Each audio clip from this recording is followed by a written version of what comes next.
গুজরাটের আহমেদাবাদের নরেন্দ্র মোদী স্টেডিয়াম এবং ভারতীয় ক্রিকেট দলের গুরুত্বপূর্ণ একটা ওয়ার্ল্ড কাপের ম্যাচ।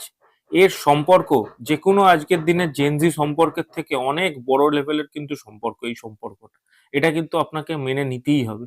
এই গভীর সম্পর্কের মধ্যে একটা বৈশিষ্ট্য আছে, সেই বৈশিষ্ট্যটা হলো এই সম্পর্কে কিন্তু সবসময় ভারতীয় দল হেরে যায়।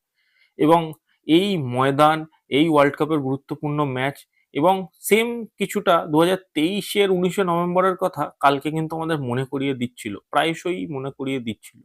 বাট সবকিছু যদি আমি হেয়ালি রেখে সোজাসুজি ইন্ডিয়া ভার্সেস সাউথ আফ্রিকা টি-20 ওয়ার্ল্ড কাপ 2026-এর সুপার 8-এর প্রথম ম্যাচ নিয়ে আমি আলোচনা করতে আসি, তাহলেই কিন্তু প্রথমে বলতে হয় যে 76 রানের একটা বড় হার।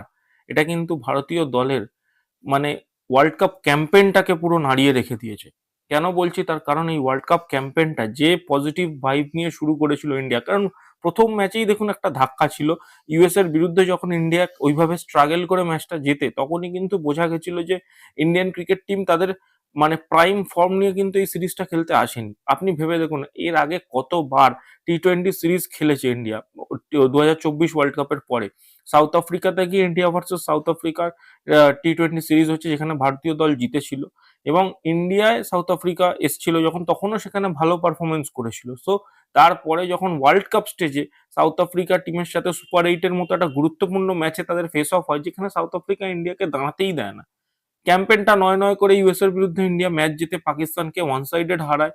নামিবিয়ার বিরুদ্ধেও কোথাও গিয়ে আমরা ভালোভাবেই ম্যাচটা জিতি আমরা বলতে পারি।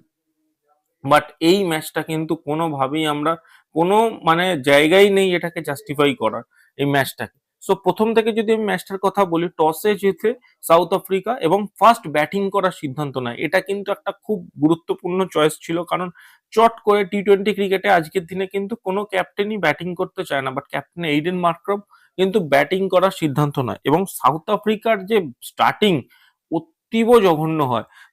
ইন্ডিয়ার হয়ে দুটো ফাস্ট বোলার আর্শদীপ সিং এবং জসপ্রীত বুমরা অসাধারণ কিন্তু স্টার্টিং করে পাওয়ার প্লেতে, এবং সাউথ আফ্রিকাকে প্রায় দাঁড়াতেই দেয় না। প্রথমে এইডেন মার্ক্রামকে আর্শদীপ সিং আউট করে 7 বলে মাত্র 4 রানের স্কোরে। দেন কুইন্টন ডিকককে জসপ্রীত বুমরা পুরো বোল্ড করে দেয় 7 বলে 6 রানের স্কোরে। দেন রায়ান রিকলেন্টনকে জসপ্রীত বুমরা ক্যাচ আউট করিয়ে দেয় 7 বলে মাত্র 7 রানের স্কোরে। দেন আর উইকেট পড়ে না। এরপর ড্রেওয়াল ব্রেভিস এবং ডেভিড মিলার দুজনে একটা পার্টনারশিপ বিল্ড করা শুরু করে। ইন্ডিয়া স্পিনার ইন্ট্রোডিউস করিয়ে দেয় ততক্ষণে। বাট কালকের ম্যাচের একটা ইন্টারেস্টিং পার্ট ছিল, ইন্ডিয়াটা চেঞ্জ করে টিমে। কি চেঞ্জ? না, আর্শদীপ সিং বলছি, বরুণ চক্রবর্তী তো স্পিনার হিসাবে খেলেই, বাট অক্ষর প্যাটেলের জায়গায় কিন্তু তারা আর একটা স্পিনার হিসাবে ওয়াশিংটন সুন্দরকে নিয়ে আসে। কেন নিয়ে আসে এই কোশ্চেনের অ্যান্সারটা আমি জানি না কারা দেবে। বাট এই যে চয়েসটা কেন করা হয়েছিল আমি জানি না। সাউথ আফ্রিকায় লেফট হ্যান্ডার আছে বলে কি এই চয়েসটা করা হয়েছিল আমি এই নিয়ে পরে আসছি। বাট এই থটটা কিন্তু ইন্ডিয়া টিমের খুব বাজে থট, যে লেফট হ্যান্ডার থাকলে লেফট বোলাররা বল করতে পারবে না। এই বিষয়টা নিয়ে আমি আলোচনা করছি। বাট তারপরে যে পার্টনারশিপটা হয়, ড্রেওয়াল ব্রেভিস ডেভিড মিলার, ড্রেওয়াল ব্রেভিস 29 বলে 45 রান করে, 3টে 4 3টে 6 মেরে। এবং ডেভিড মিলার 35 বলে 63 রান করে, 7টা 4 3টে 6 মেরে। এই যে পার্টনারশিপটা, এই পার্টনারশিপটা কিন্তু ম্যাচের মোড়টা ঘুরিয়ে দেয়। কারণ কেন বললাম? কারণ বরুণ চক্রবর্তী যতক্ষণ বোলিং করছিল, বরুণ চক্রবর্তীকে ইম্প্যাক্টফুল মনে হয়নি কালকে। এই বরুণ চক্রবর্তী ইন্ডিয়ার ট্রাম্প কার্ড, ইন্ডিয়া টিমের ট্রাম্প কার্ড ছিল এই বরুণ চক্রবর্তী। তাকে দেখে মনে হচ্ছে তার তার কোনো ইম্প্যাক্টই নেই, কোনো ইম্প্যাক্টই ক্রিয়েট করতে পারছে না বরুণ চক্রবর্তী। ফার্স্ট এটা।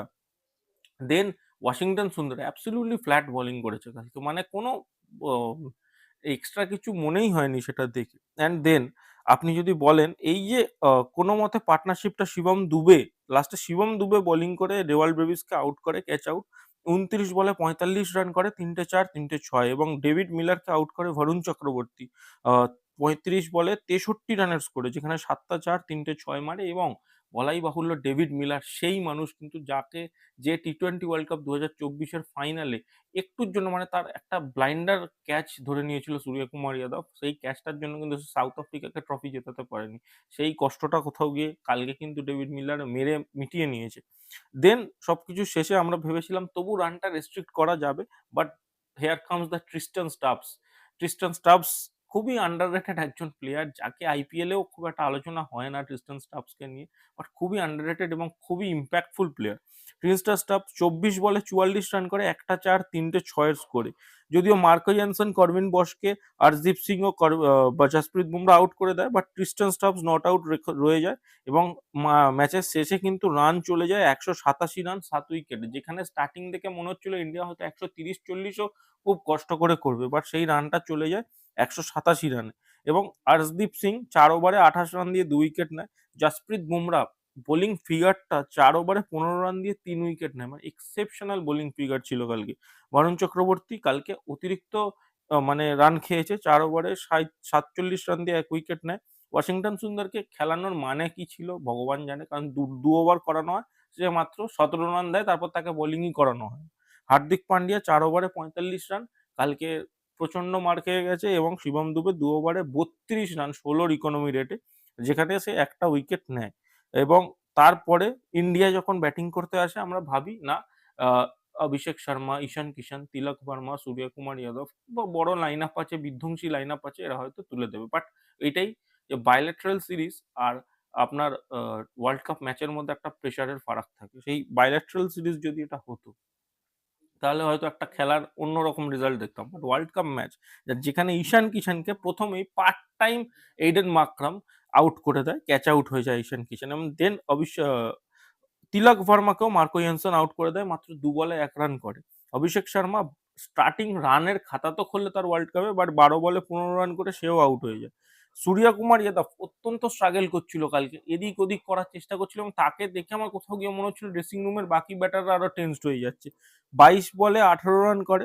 ওয়াশিংটন সুন্দরকে 5-এ খেলানো হয়, হার্দিক পান্ডিয়া, শিবম দুবে, রিঙ্কু সিং সবার আগে 2 ওভার বোলিং করানো হয়, হয়তো তাকে অ্যাজ আ ব্যাটার খেলাচ্ছিল। ওয়াশিংটন সুন্দর 11 বলে 11 রানই করে মাত্র, করে আউট হয়ে যায়। করবিন বস তাকে আউট করে দেয়। শিবম দুবের ব্যাপারটা পরে আসছি। হার্দিক পান্ডিয়া 17 বলে 18 রান করে সেও আউট হয়ে যায়। রিঙ্কু সিং 2 বলে 0 সেও আউট হয়ে যায়, এবং হরদীপ সিং 2 বলে 1-এ আউট হয়ে যায়। বরুণ চক্রবর্তী অবশ্য তারপর ব্যাটিং এ আসে, এবং সেই যখন বরুণ চক্রবর্তী ব্যাটিং করছিল সেই সময় শিবম দুবে 2-একটা 6 মারে, 3টে 6 মারে, একটা 4 মারে, এবং কোনো মতে 37 বলে 42 রান করে। বাট তারপর আহ, সেও আউট হয়ে যায়, এবং জসপ্রীত বুমরা প্রথম বলেই আউট হয়ে যায়। ইন্ডিয়া মোটামুটি 76 রানে একটা টি-20 ওয়ার্ল্ড কাপের ম্যাচে হোস্টিং নেশন হয়ে 76 রানেও সুপার 8-এর প্রথম ম্যাচ হেরে যায়। এতে কি হয়? এতে বেশি কিছু না, এতে ইম্প্যাক্ট করে নেট রান রেটটা। নেট রান রেট খুব বড়, মানে বড়সড় ভাবে ইম্প্যাক্ট করে, এবং এরপরে কি হয় যে বাকি দুটো ম্যাচ মাস্ট উইন ম্যাচ হয়ে গেছে, এবং বাকি দুটো ম্যাচ জেতার পরেও কোয়ালিফিকেশন কিন্তু 100% কনফার্ম না। কোয়ালিফিকেশন সিনারিও নিয়ে যদি আমি ডিসকাশন করি, সাউথ আফ্রিকাকে এবারে কিন্তু প্রত্যেকটা ম্যাচ নিজেদের জিতে নিতে হবে, এবং কোথাও গিয়ে ওয়েস্ট ইন্ডিজকে, সাউথ আফ্রিকা ওয়েস্ট ইন্ডিজের ম্যাচটা ইন্ডিয়াকে কিন্তু খুব নজরে রাখতে হবে, এবং ইন্ডিয়াকে চাইতে হবে যাতে সাউথ আফ্রিকা ওয়েস্ট ইন্ডিজের ম্যাচটাতে সাউথ আফ্রিকা জিতে যায়। তাহলে কি হবে, ওয়েস্ট ইন্ডিজ ভার্সেস ইন্ডিয়ার ম্যাচটা নকআউট ম্যাচ হয়ে যাবে, যে জিতবে সে সেমিফাইনালে চলে যাবে। এই গেল ফার্স্ট। এবং সেকেন্ড কি, সেকেন্ড হচ্ছে ওয়েস্ট ইন্ডিজ কি এতটাই হালকা টিম যেটাকে ইন্ডিয়া হারিয়ে দিতে পারবে? এখন থেকে এই যে নেট রান রেট এই সেই ডিসকাশন হচ্ছে, বাট ওয়েস্ট ইন্ডিজের বিরুদ্ধেও তো ম্যাচটা জিততে হবে।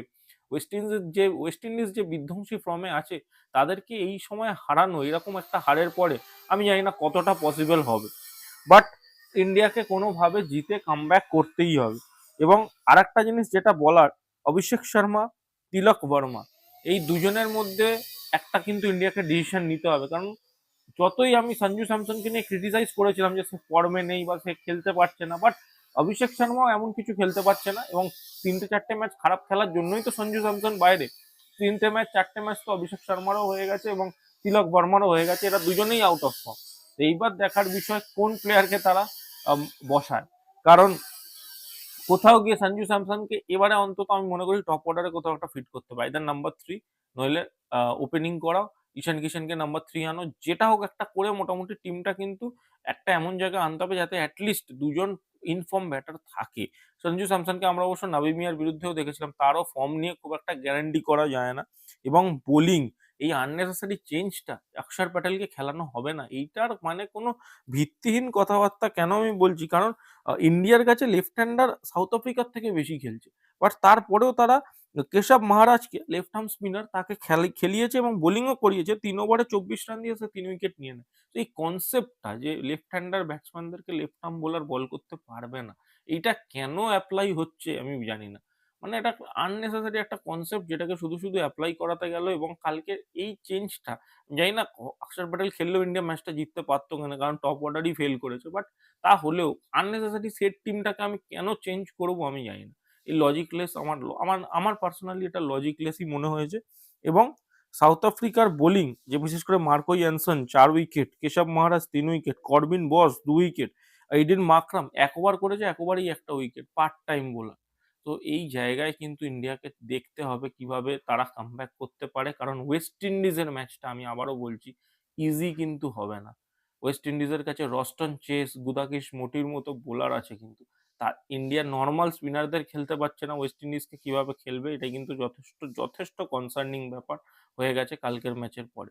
এবং ওয়েস্ট ইন্ডিজের ম্যাচটা শুধু জিতলেই হবে না, সাউথ আফ্রিকাকে ওয়েস্ট ইন্ডিজকে হারাতে হবে, তবে গিয়ে ইন্ডিয়া কিন্তু সেমিফাইনালে জায়গা বানাতে পারবে।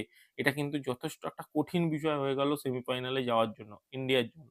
এবং আমি চাইবো টিম ইন্ডিয়া যা চেঞ্জেস করবে করুক, বেশি যাতে না করে, এবং পরের ম্যাচে যেন একটা স্ট্রং কামব্যাক করে স্ট্রং মেসেজটা ডেলিভার করতে পারে। আপনাদের কি মতামত এই ভিডিওটা নিয়ে ডেফিনেটলি কমেন্ট করে জানান, এবং ভিডিওটা ভালো লাগলে লাইক করে দিন, বন্ধু বান্ধবদের সাথে শেয়ার করে দিন। চ্যানেলে নতুন হয়ে থাকলে ডেফিনেটলি ডেফিনেটলি চ্যানেলটাকে কিন্তু সাবস্ক্রাইব করে দিয়ে যেতে ভুলবেন না। এই বলে আমি ভিডিওটা শেষ করছি। ধন্যবাদ।